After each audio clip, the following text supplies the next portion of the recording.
सिपोरेक्स, आपने एक गोली का नाम सुना होगा जो मशहूर ज़माना है। सिपोरेक्स या सिपोरेक्सिन, ये दो मशहूर बड़ी गोलियां अक्सर औकात मार्केट में या कोई डॉक्टर लिख देता होगा। तो आज हम इसी के बारे में बात करते हैं। ये पहली क्लास है सेफ्लोस्पोरिन की। तो ये सेफ्लोस्पोरिन की जो पहली क्लास है, इसी के बारे में हम डिटेल में आज डिस्कस करने वाले हैं कि ये इसके इस्तेमाल क्या हो सकते हैं, ये कौन कौन से कामों के लिए इस्तेमाल हो सकती है, और इसके अलावा ये कि इसके साइड इफ़ेक्ट्स, मुज़र असरात क्या क्या हो सकते हैं, क्या ये प्रेगनेंसी में अलाउ है, और अगर अलाउ है तो हम कितने mg's अपनी बॉडी में इसके ले सकते हैं एक वक्त में। इस सब के बारे में बात करते हैं। हम अपनी वीडियो स्टार्ट करते हैं।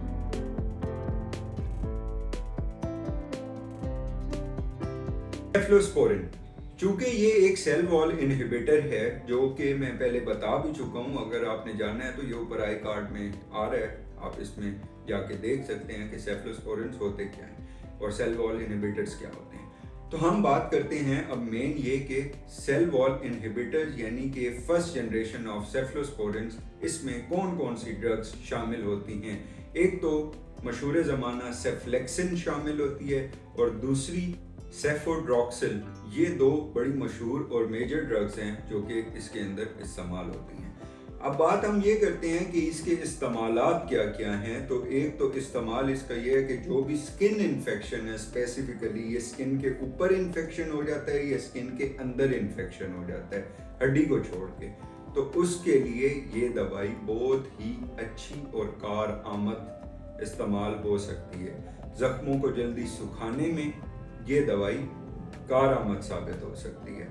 अब हम बात ये कर लेते हैं कि ये इसके थेरेप्यूटिक इस्तेमालात क्या क्या हैं। एक तो gram negative bacteria, gram positive bacteria. ये वो दो बैक्टीरिया हैं जिनसे हर बीमारी का असल मेन मुद्दा यही होते हैं, दो बैक्टीरिया, और यही दो बैक्टीरिया आपको कोई भी बीमारी कॉज कर सकते हैं। तो उनके लिए ये दवाई बहुत अच्छी है। सवाल ये है कि साइड इफेक्ट क्या है इस दवाई के। तो साइड इफेक्ट इस दवाई के जीआई डिस्टर्बेंस, ये इसका सबसे बड़ा मेजर साइड इफेक्ट है। बाकी फिर इसके अलावा किडनी के अंदर इश्यूज ये कॉज करना स्टार्ट कर देती है, आपको प्यास बहुत ज़्यादा लगने लग जाती है। ये इसके कुछ साइड इफेक्ट्स हैं और ये साइड इफेक्ट्स वक्तन फवक्तन बहुत ज़्यादा होने लग जाते हैं, जिसकी वजह से इस दवाई से एक नेक्स्ट क्लास इंट्रोड्यूस की जाए जिसको हम कहते हैं सेकंड जनरेशन ऑफ सेफ्लोस्पोरिन्स।